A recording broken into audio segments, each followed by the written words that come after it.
about to wrap up another live week of racing here. Welcome to Gulfstream today. Ron Nicoletti along with Katie Stazak. Another beautiful day in South Florida. Warm, fast-made track, firm turf course. A lot of fun yesterday in the Rainbow Six. 4 horses were alive. There were 4 singles in there. It looked like the 4 logical horses just about, but it didn't come to fruition. So today we will have a nice carryover in the Rainbow Six, which starts in race number 5 with a 10-race card, $90,000 plus in that pool. So it'll skyrocket well over 100. I mean, as soon as the betting window's open, we'll see where it lands today, but you can get that for a 20-cent wager. We also have a nice carryover in the Super High Five, over $5,000, $5,243. They will be betting that, and someone's going to nail it, and it always pays very well, Katie. It always pays very well, and you mentioned how exciting that Rainbow Six was yesterday. Literally came down to the wire, but since no one hit it, actually no one even selected 6 of 6 winners. Right. It was 5 of 6, so a very challenging sequence yesterday. Yeah, it was very challenging, and I was surprised that somebody looked like, guessing, looked like had a single with, all the horses in the last race, and had like 1, 3, 5, and 6, and of course it came 7, 9, and it sounds like I might have had that ticket there.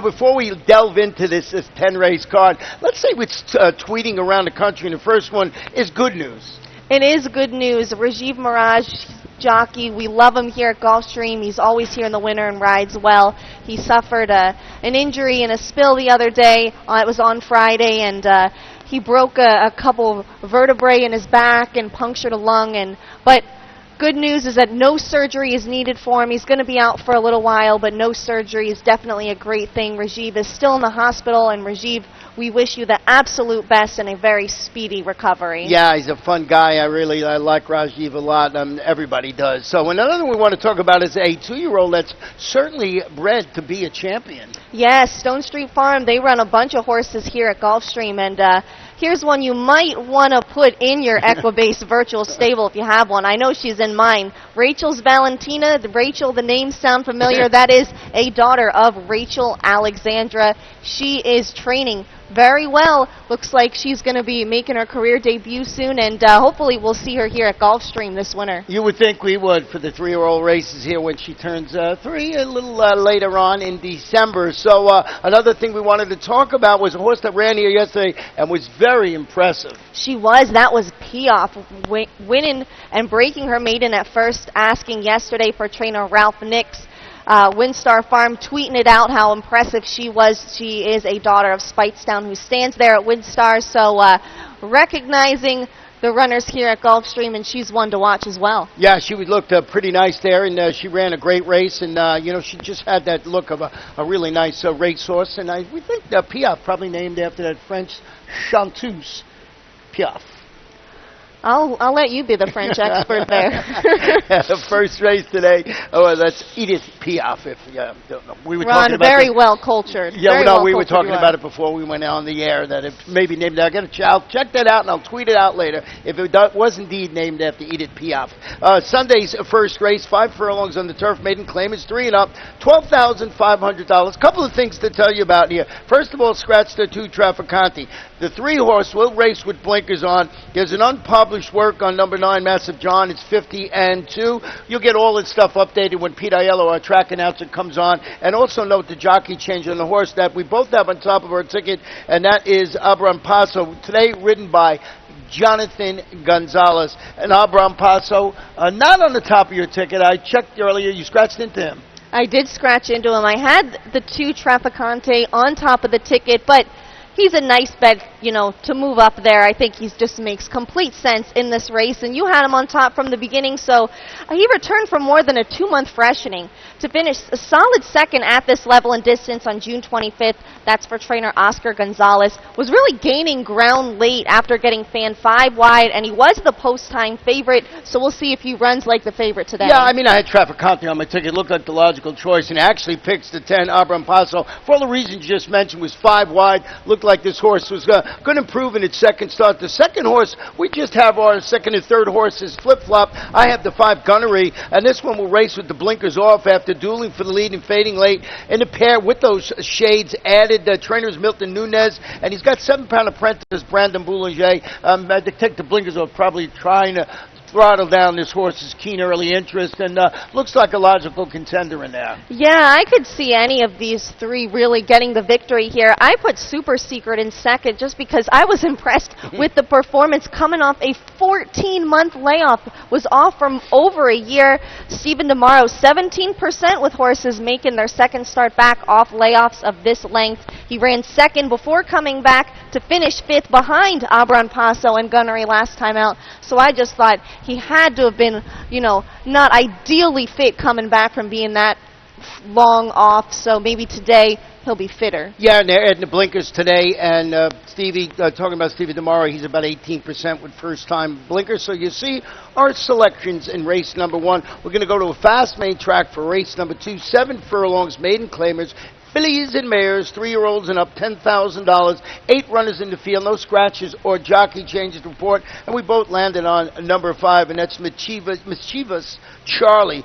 This one has her claiming tag sliced in half. She is getting her claiming tag sliced in half, and that's why I had to put her on top. Plus, she was forced 7 wide last time out when she finished 7th against $20,000 maiden claimers back on June 14th. She's going to stretch out to 7 furlongs for the first time since March, and that was when she turned in the best race of her career, finishing second at this level back on March 29th. You know, and a lot of handicappers have been around a long time. They like second-time Lasix better than first-time Lasix. This one ran with first-time Lasix last time out, and as I mentioned, getting second-time Lasix today. A little different in second. I went with the 4 Coquitona. This one is stretching out an additional furlong today after chasing the pace and finishing 4th behind a next-out winner called The Way the Bell Is, going 3/4 of a mile. We remember The Way the Bell Is from the other day. She finally got her maiden victory after 21st start. So I just caught keying off that performance. She ran good in all the previous starts. She just didn't get that win, Right. So I put the 4 in second, and you have the 1 and 3rd, who's probably a logical choice to be up there too, Valid Wildfire. Yeah, I have Valid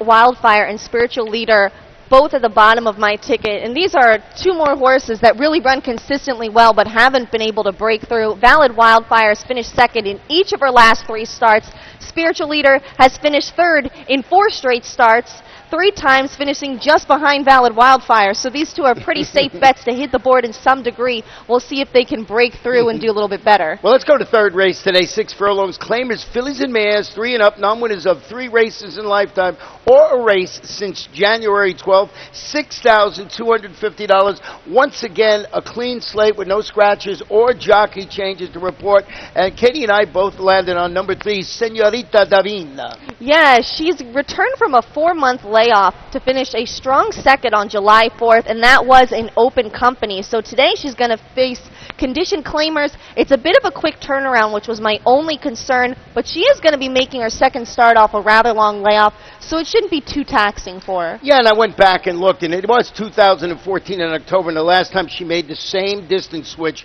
she won. So maybe that's something that you can use in your handicapping process today. That was back in October of 2014 when she turned back from 2 3/4. So we'll see what happens in there. Number 8, Phoebe Moon, who we both have in second, showed her fondness for this local surface when she returned from Tampa to finish 3rd. She was beaten 2 lengths at this level in distance. She's 7 for 10 in the money at Gulfstream. Edgar Zayas in the saddle. Yeah, and she owns the co-highest last-out buyer of the field. She and Senorita Davina both earned a 61 for their performances last time out. I capped my ticket with Ya Esta. I thought this one was a little intriguing. She's going to return from more than a 3-month freshening for Rohan Cretan. She's a 3-time winner at the distance, and I thought she held her own against some tougher competition and starter allowances during the championship meet. Yeah, and I just threw in something blue in there, number 6, using his speed to hit the board in a pair of condition claimers races during April and May. Rashawn Creaky, he's pretty good with this type of layoff,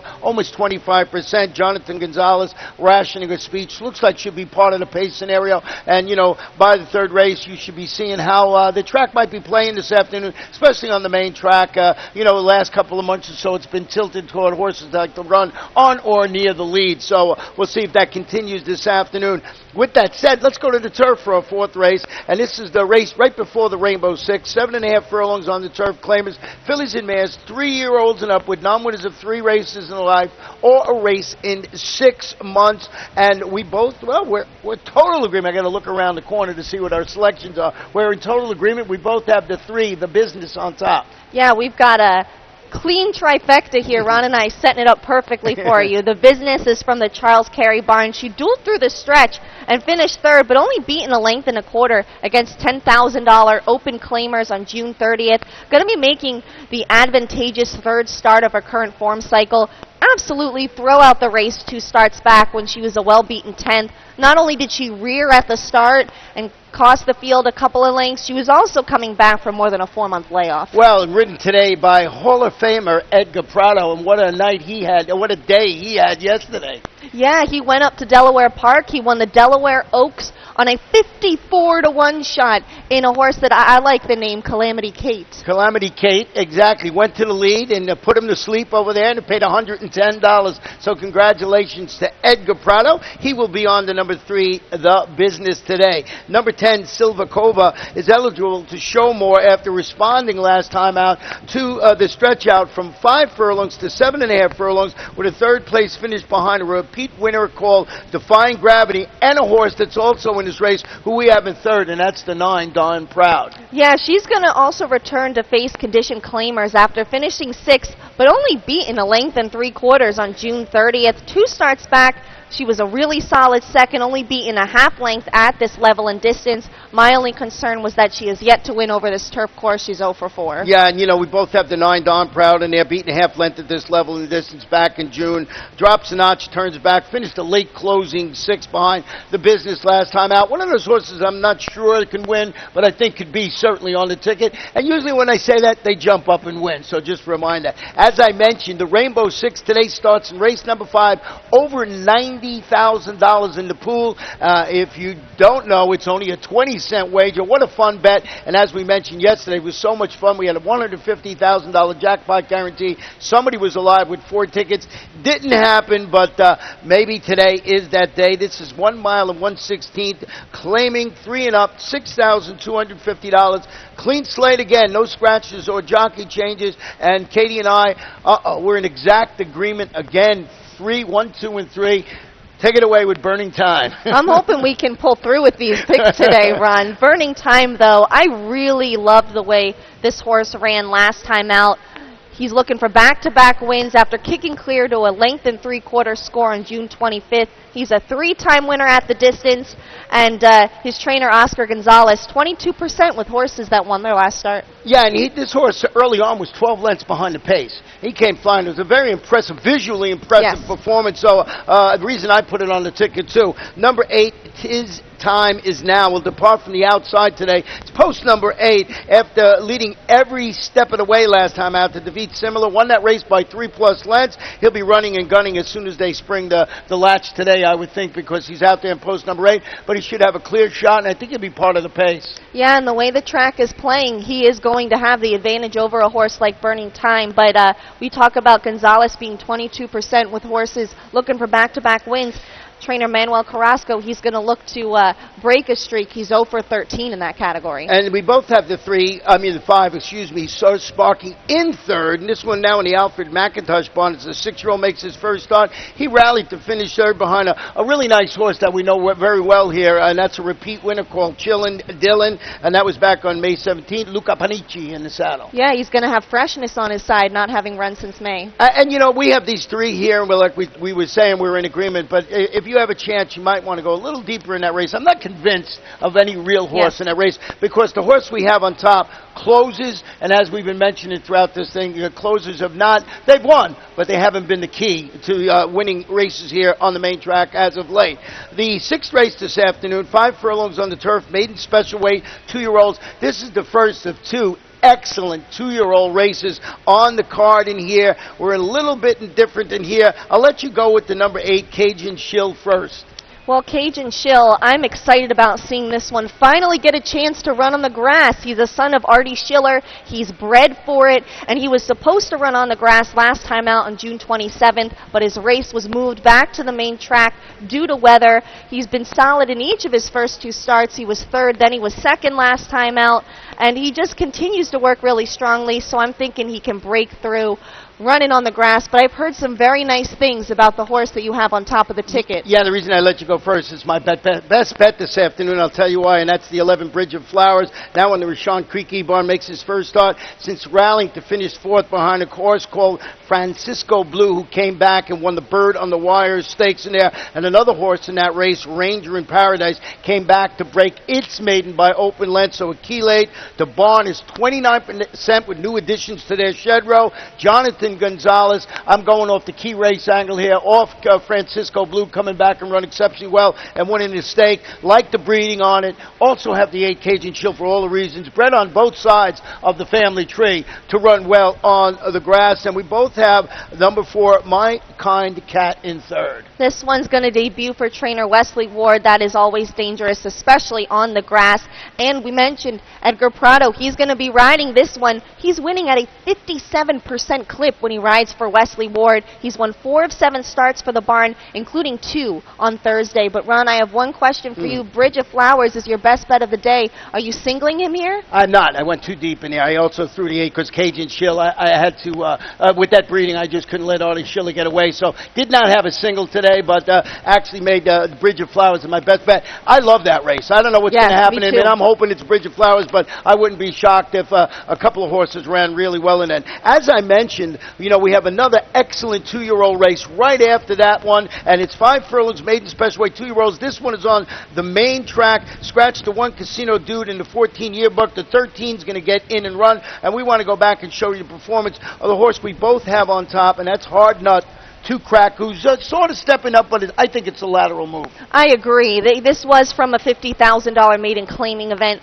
but again, I agree with Ron. I think this is a lateral move into this spot. There was actually a very competitive race, I thought, and he ran very well, made a steady 3-wide bid, finishes second, only beaten 3/4 of a length. This was his first start. I like the way he came on late. The track has been favoring the speed, so I think he has the experience edge now in this race, and I'm hoping this is not a hard nut to crack in this race. Yeah, and he was 50 cents to the dollar in that last race, so they bet him off the board in there, and I just think he's a logical choice. I went with the 3 and second Night Rhythm. This is an $80,000 son of Cowtown Cat, debuting for trainer Bill Kaplan. He's got a really stellar 24% win average with his first-time starters. Got campaign. He's going to start the campaign, the horse, with Lasix. Juan Laver and him have hooked up. Juan Laver is the leading rider of a 2-year-old first-time starters here so far early on in the summer meeting. He's been riding them great. Picked up another win yesterday, and Bill Kaplan, the sales are his strength. He's so good at finding these young horses at the sales. So this one is definitely one you're going to want to have on the ticket, especially with Pinnacle. Kaplan had 2 debut winners last Sunday. One of them was for Pinnacle. Yeah, I want to hear about the 11 who I did not use on my ticket. That's Mr. Ellie. Well, after yesterday, I can't leave Ralph Nix off the ticket. He had P-off yesterday. Here's another debut runner for the barn, a son of Colonel John. Very strong work pattern. The last breeze was timed in 47 and 2. That was for 4 furlongs. But there was a horse that I looked at really hard, and I might regret not putting on the ticket. He's certainly well-bred, and that's Abercorn. Yeah, this one, half the stakes winner, Argentine Tango, expected to show more. On a fast track, you look at his last race, he got parked 6 wide, he finished 6th. That was his 5 furlong debut. It was a sealed, it was a very sloppy track. Stanley Gold, who's better with 2-year-olds? He's really good with maidens making their second start, over 20%. Connections alone made me throw this one on the ticket, and I thought he ran very, very well for the conditions he had to run under last time. Yeah, Stanley Gold, there was a horse hand-picked that I said I might regret not putting on the ticket yesterday, and he won. Stanley Gold had 2 winners yesterday, and he is currently leading the trainer standings here. Well, let's go to race number 8, 1 mile on the turf, allowance optional claimer. Fillies and mares, 3-year-olds and up.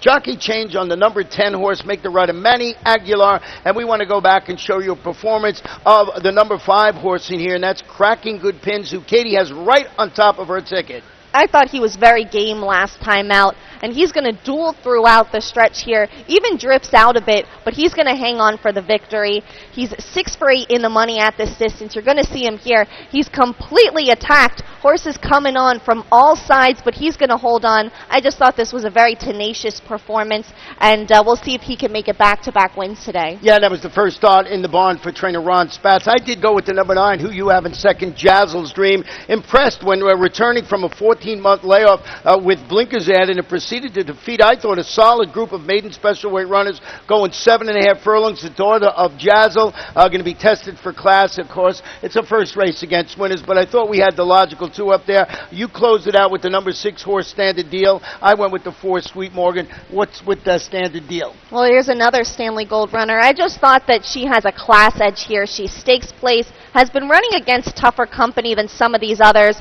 Finished second in each of her last 2 starts, but I'm not sure this is her best distance. I kind of see her better sprinting. Well, you know, the 4 Sweet Morgan's just been a model of consistency on the turf, both here and up at Tampa Bay, hoping to turn the tables on the horse you got on top, cracking good pins, rallied 5 wide to finish a neck behind the last time out. So if you like the 5, I thought you got to have the 4 in there. Really been running consistently. Race number 9 today, 1 mile on the main track. Claim is 3 and up, 10 grand. Race number 9, 12 runners in the field for the first half of the late daily double. And believe it or not, Katie and I are almost in exact agreement, but we both have the 7 Roy Air on top of our ticket.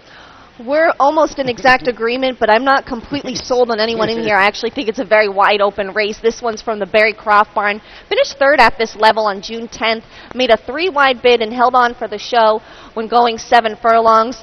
I just thought making the 3rd start of his current form cycle, he figured in here. Yeah, if you liked any of those selections we talked about, if you have something in mind earlier on in the card, especially in the 2-year-old races where you think you might be able to single 1 or 2, I think you got to go deep in here. We both have, I have the 12 Starship Menace in second, dropping back to the $10,000, stretching out. It's Steve Dwoskin, and it's Tyler Gaffney. You went with the 5 in second on your ticket. Returned from a 9-month layoff to finish 4th last time out, was also his main track debut. Thought he could build off that performance. Let's go to the last race on our Sunday card. It's race number 10, 1 mile at 16th on the turf, 3 and up, non-winners are 2 or 3-year-olds, $12,500. Scratch the 4, the 6, the 15, and the 16. And we want to go back and show you a horse here. It is the 11 today, and that is Trapnell Hall, who Katie has right on top of her ticket. I put in 3rd. I was really impressed with this horse last time out. Looking to make it 2 in a row today. This was his first start in 10 months. He opens up a 3.5 lead at the top of the stretch and just continues to draw off. It's a 4-length victory. He broke his maiden in his first start at that level, seemed to be well suited, and I think he's well spotted to make it 2 in a row. Yeah, I mean, I got to have him on my ticket here. The only concern I have was the tough outside post, but David Fawkes, the trainer, he's good winning back-to-back races. I went with the 7 who you have in second, Wildcat Kitten, dropping a notch on the claimant scale, stretching out to this 1 and 16th distance after rallying to finish 3rd. Was only beaten about 1 3/4 lengths in that race against condition claimers. They were going a mile. Gary Jackson, Edgar Zayas. Who else you have? Yeah, we'll also have the number 2, Southern Stroll. From the George Navarro barn, looking also to face winners for the first time. Held the lead through the stretch and came away a length winner on June 19th. Navarro 27% with horses looking for back-to-back Yeah, wins. a horse that you got to have somewhere on your super high 5 ticket. And as we mentioned in the last race, we got a full field and we got over $5,000 in that jackpot pool. So the super high 5, you got to have your handicapping hat on to get that one done in there. We're about to start the day here on Sunday with our live racing. Katie, anything else before we head out for today? It's an exciting time. These 2-year-old races really get me pumped up. Florida Sire Stakes begin August 8th, and you want to watch all the 2-year-olds because who knows who's going to be doing big things later this summer. Yeah, might be seeing the Florida Derby winner in one of these races right here in July. So we'll see how that works out. Good luck, everybody.